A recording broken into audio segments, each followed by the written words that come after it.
Good morning, Lyn Christian back at the Soul Solid office and bringing you another strong start.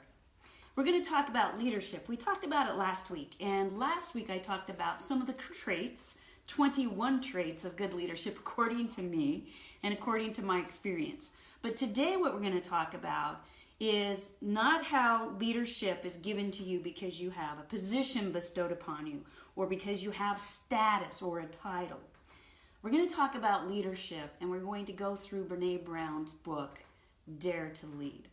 The new things, the new aspects, the new characteristics that are needed today in leadership will not come from government. They will not come from big business. They will come from the soul of those who dare to lead. They come from empathy, they come from courage, and they come from the willingness to be connected. To stay connected during vulnerability, to stay connected when you need to be honest instead of angry. And really what we're dealing with today, in my opinion, is an arm wrestle for the soul of each one of us. So, diving into a story that I think is the exact epitome of what I'm talking about, which comes from Brené Brown's book, Dare to Lead. It's called The Ham Fold-Over Debacle. A few years ago, when Brené was in the midst of growing her companies, she decided that during a 3-week period in September, she would launch a new company, go on a book tour, and skill up 1,500 people who would be trained in her work. That's how she put it. Now, she decided in February that this was really a great idea, that this was all going to happen in September. And part of her brain that accounts for timing, she admits, is missing, as she says. That she gets excited, and some of you listening will resonate with this. You get excited with your ideas. You get excited with the notion of what you could do with your energy and your time and your talent and your message. Sounds familiar to some of you, right?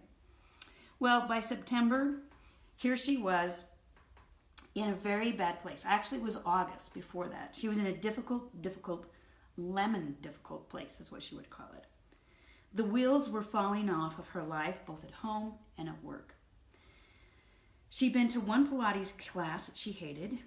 She was still walking the same 3-mile route that she had for years, and she was commandeering the dining room of her house, which looked more like a crime scene. Things were taped all over the walls. There were piles of loose stock photos, font sheets. Her life, she says, was pure chaos. And as she was sitting in the dining room on the brink of collapse, she heard the back door open. And coming down the back hall was Steve, her husband. He walked down the hall. He headed into the kitchen. Excuse me. He set his bag down. He put it on the breakfast table. He opened the refrigerator, and the first thing that Brené heard him say was, "We don't even have any damn lunch meat in the house."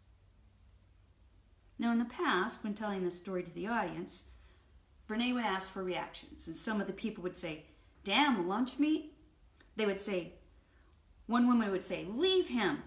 Another woman would say, "It's always our fault." Another woman would say, "Get your own lunch meat." But in reality, Brené's first thought was, what did he just say? She clenched her jaw. She tightened her fists. And she believed in her mind that he was doing a very, in her words, shitty thing to her. So she walked into the kitchen and she said, "Hey, babe." Now, not in the kind way, but in the accusatory way. And he responded with a little bit of wariness and a little bit of hopefulness and said, "Hey, what's up?" "You know that big old truck that you drive?" Brené asked. "Yeah," he responded. I bet if you point it west and go about 1.5 miles, you're going to run into an H-E-B grocery store. And I bet if you go in there and give them your credit card, they'll give you some lunch meat." And at that point, Brené was very pleased with herself. She thought she had a great, impressive comeback.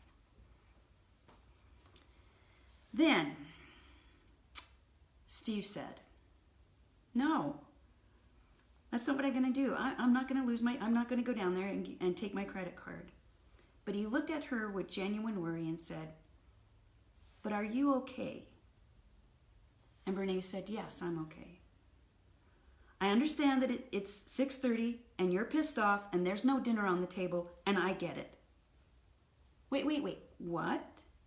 Steve said. I understand it's 6:30, you're hungry. Dinner is not on the table. I get it. Okay, Brene.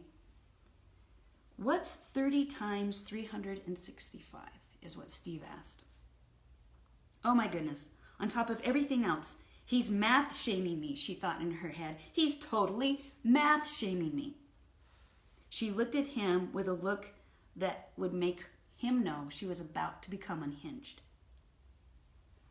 And then in the most sarcastic voice, she said, I don't know, Steve. What is 30 times 365? And Steve said, I don't know either. But it's the number of days we've been together, and in that number of days, not once,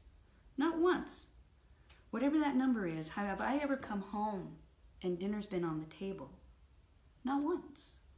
And he went on, number one, if I come home and dinner is on the table, I'd wonder what was happening. I wondered if somebody was sick. I wonder if something was going wrong. By that time, Brene sort of shrugged her shoulders and started to realize that Steve actually had her number, but in a good way. And still calm and curious, he said, and also, I get the groceries. I'm the person who gets the groceries. So what's really going on here? Now, in a sentence, Steve was able, in that last sentence, to diffuse Brene's anger. And Brene was looking around, telling herself a story, getting angry, feeling defensive because she had felt like her life was falling apart. She felt like the kitchen table was a mess that she commandeered in the dining room. She was feeling guilty, she was feeling shame, she was feeling vulnerable. Instead of attacking her, instead of fighting back, Steve held the space. Steve stepped into leadership and just said, hey babe, what's going on?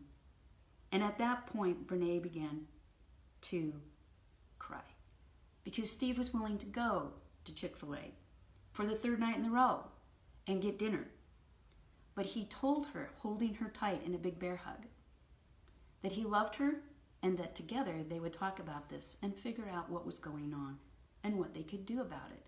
Not that he could fix her. When she was crying and melting in his arms, she said, thank you. I'm just so overwhelmed and I don't know what to do next. I can't dig myself out of this. It's so much and people are depending upon me.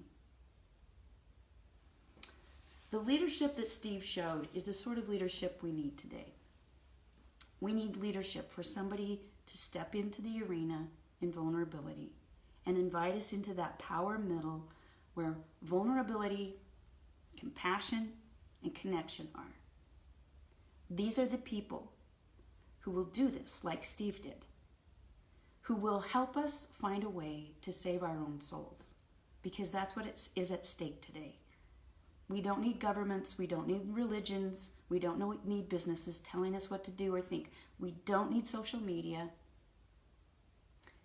We don't need the news media. We need the still small voice within us to tell us, how do we diffuse the anger and step into a place where we can hold the space for those who are vulnerable and ask, if I support you, how can we figure this out? That's the challenge of Dare to Lead by Brene Brown. Use it as a guidebook and be a badass. Thanks for joining us this morning.